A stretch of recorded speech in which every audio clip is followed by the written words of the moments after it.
Onyo hilang. Onyo hilang. Hilang tapi waktu kemarin ke Eropa, itu hotel yang didapetin sama dia kan hotel-hotel spooky. Itu, udah bukan seru lagi. Persis film horor. Onyo jalan aja gitu. Set, dia ngikutin orang. Oh, jadi yang narik bukan Onyo? Bukan Onyo, dia jalan aja sendiri, tapi pintunya kebuka sendiri, nggak ada. Onyo mah jalan aja biasa. Itu biasa aja. Pas baru turun, tiba-tiba angin, wah kenceng. Ih, ngeri banget deh ini. Sumpah ngeri banget.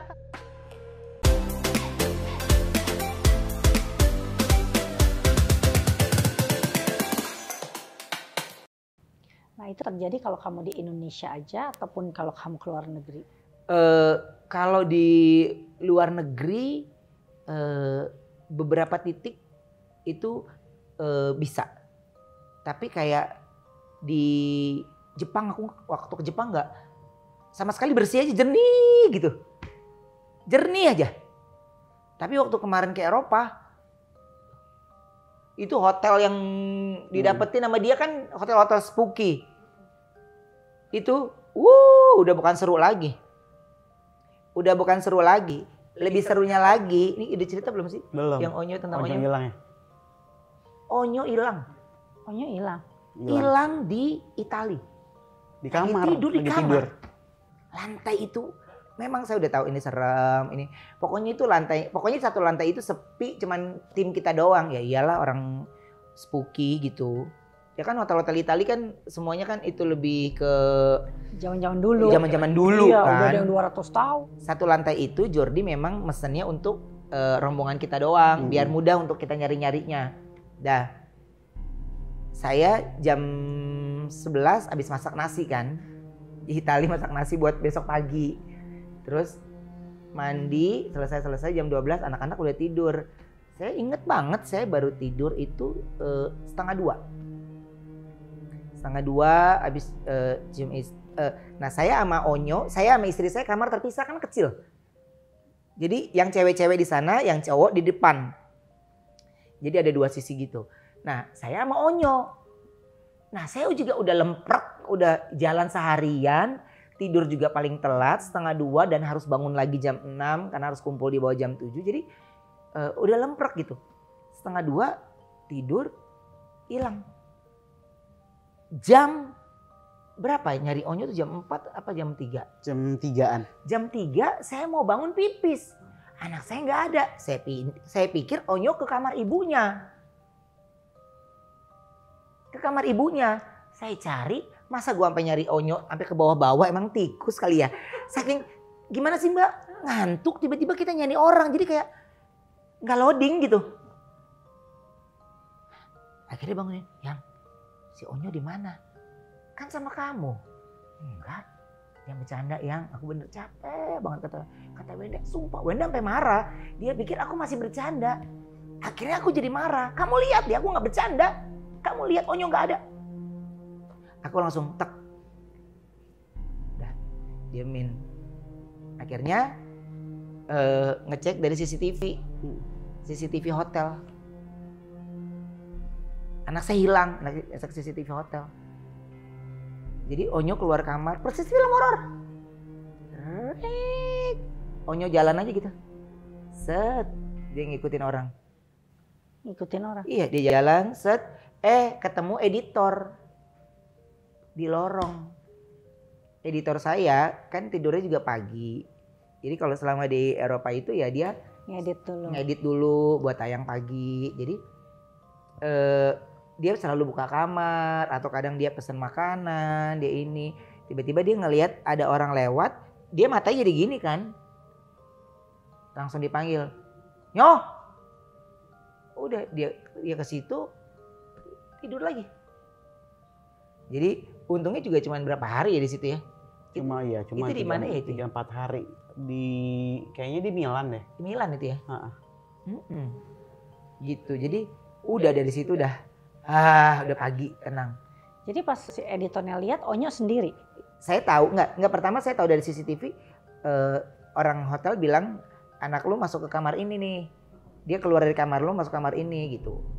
Tapi kan dari CCTV kan kita ngelihat begitu bagaimana gambar pintunya kebuka sendiri. ini sendiri kan kita ketahuan kan dari CCTV. Oh, jadi yang narik bukan Onyo? Bukan Onyo, dia jalan aja sendiri, tapi pintunya kebuka sendiri, nggak ada. Onyo mah jalan aja biasa. Gitu, biasa aja. Udah kayak apa ya, film apa itu ya, kayak gitu. Kayak intinya dia kayak sleepwalking gitu. Dia sleepwalking mengarah kayak diarahkan tapi. Tapi kalau sleepwalking kan dia buka pintu sendiri. Iya. Nah itu sih yang tidak terjawab Yang tidak terjawab. antara karena kan kalau buka pintu sendiri atau enggak kita nggak lihat dalam kamar kan nggak ada CCTV-nya. Kita cuma lihat CCTV lorong doang. CCTV lorong kebuka itu, dan dia kan kalau kebuka kan berarti kan tangan abis begini dong. Nah tangannya tidak ada pergerakan gitu. Makanya buat kita udah deh gitu. Untungnya anak gue selamat gitu. Jadi pas tahu CCTV dia ada di situ ya udah kita udah biarin aja sampai pagi di sini gitu. Karena kan dia juga tidurnya sampai pagi gitu. Gitu. Jadi Eropa, tapi kalau Jepang itu susah. Bersih aja pokoknya, bersih. Bersih, nggak ada apapun gitu. Secara sudut ngelihat juga nggak ada, ini nggak ada gitu. Kalau di Jepang tuh aku sih aku suka banget Jepang karena melihat sosok nyatanya enggak, tapi aura yang terbentuk gitu ya ketika masuk ke dalam serine. Apa berarti kalau serine itu ya apa ya?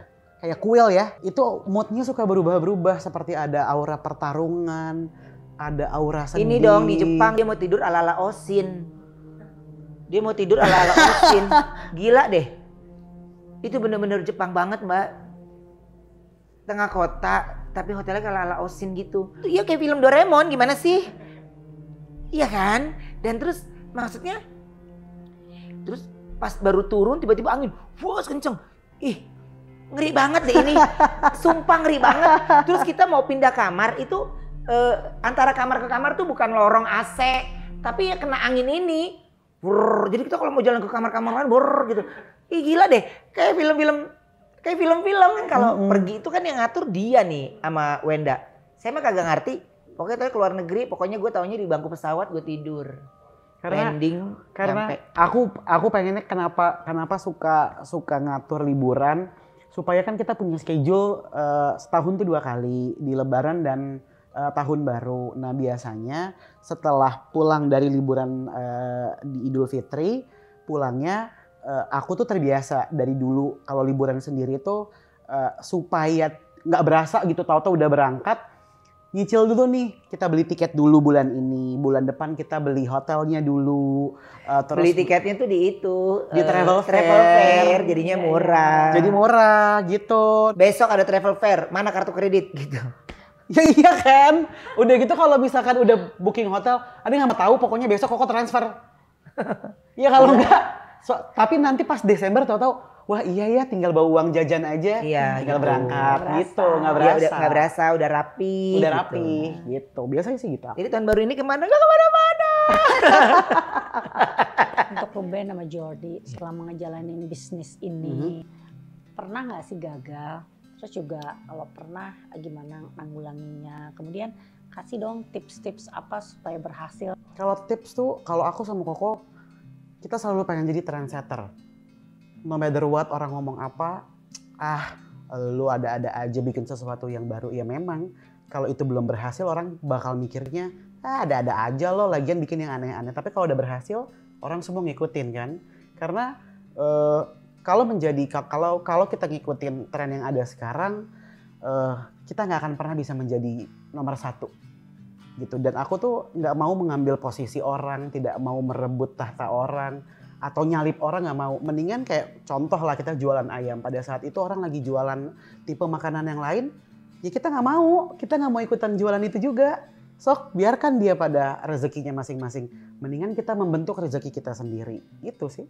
Gagal sering, apalagi kayak menu itu geprek bengsu. Nggak semua menunya jalan kok. Betul. Nggak semua menunya jalan. Enggak.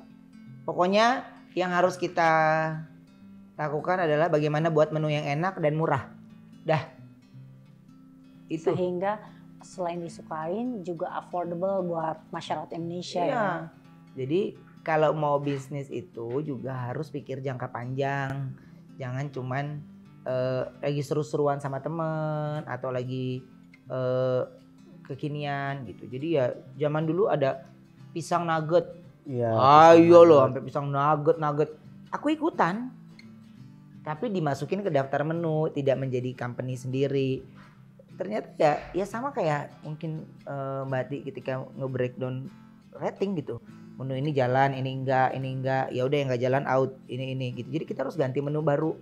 Kita harus ganti ini. Nah, tapi kan ganti menu baru itu enggak boleh menggeser menu yang sudah ada. Jadi pertimbangan itu pasti panjang sekali. Pertimbangannya pasti panjang.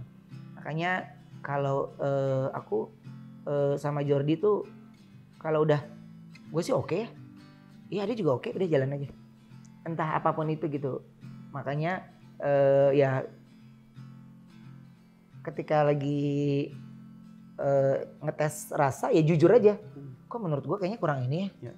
Kok menurut gue kayak ini ya. Jadi nggak yang karena harus keluar menu jadi oke udah keluar aja. Enggak.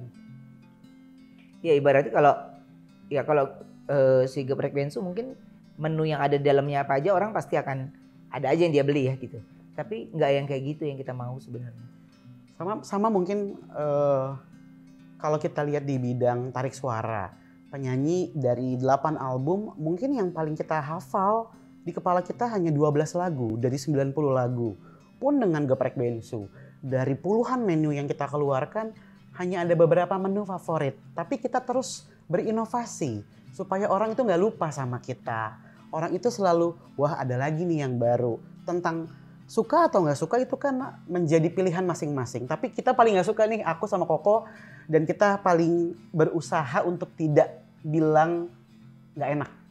Tapi kita nggak suka. Karena di balik enak dan nggak enak, ada effort yang tinggi dari orang-orang yang bikin nih di belakangnya. Di belakangnya itu yang saya pikirin sih. Kata-kata nggak enak kayak itu kayaknya dalam banget buat kita gitu. Kalau nggak suka, ya memang. Ketika kita review makanan kita, kan kita pernah nih bikin YouTube gitu ya. Makanan. Ya jelas lah lu bikin makanan lu sendiri lu bilang enak. Bukan begitu Mali. Maksud gue mau ngasih tahu bagaimana ini produk ini baru keluar loh, baru launching gitu istilahnya. Ya maksudnya susah membedakan ketika orang review sama mempromosikan. Kalau kita mempromosikan karena mempromosikan, hey ada produk baru loh, kalian bisa beli ini karena ada paket ini gitu. Kalau review itu kan lebih detail ya. Bagaimana? Oh ini cabenya ini ya, ada kandungan ini ya. Ini lebih crunchy ya. Ini lebih itu kan review ya. Tapi kan kalau kita kan lebih mempromosikan, yeay gitu. Nah makanya terkadang kalau yang saya bilang, ya itu yang saya bilang. Konten YouTube banyak jenis nih gitu, banyak jenisnya. Jadi saya pikir ya serahlah lo mau ngomong apa juga. Ya serah deh lo mau ngomong apa karena yang pasti kami melakukan inovasi untuk varian rasa itu paling cepat 2 bulan. Per 2 bulan sekali pasti kita ada inovasi. Paling lama itu 3 bulan. Dan itu sudah ada waktunya. Gitu sudah ada waktunya. Cuman pandemi kemarin semuanya mendadak. Ini maju dulu deh. Yang utama lebih gimana cost efficiency ya betul, dalam cost efficiency. pandemi ini. Itu yang ada di saat itu sih. Dan ya menyelamatkan banyak orang di dalamnya itu sih. Jadi kadang kalau saya kadang nggak ke pabrik atau Jordi yang ke ini, saya itu mikirnya aneh-aneh. Gak tega ya? Iya gitu. Jadi maksudnya karena bukan dari sayanya. Ini apalagi yang terjadi sama negara ini nanti ke depannya nih ya. Apalagi nih. Kejutan apalagi nih. Ini kejutan apalagi nih yang akan kita dengar gitu. Karena udah pasti kita akan kegesek. Sudah pasti kita akan kegesek. Jadi ya saya sama Jordi berusaha berpegangan tangan aja ya. Kami percaya setiap langkah baik hasilnya juga baik lah. Mudah-mudahan benar nih vaksin udah Amin. Supaya ekonomi Indonesia cepat pulih kembali. Amin. Makasih banyak. Terima kasih. Saya juga banyak belajar dari obrolan ini dan pasti bermanfaat buat banyak orang. Amin. Ibu terima kasih.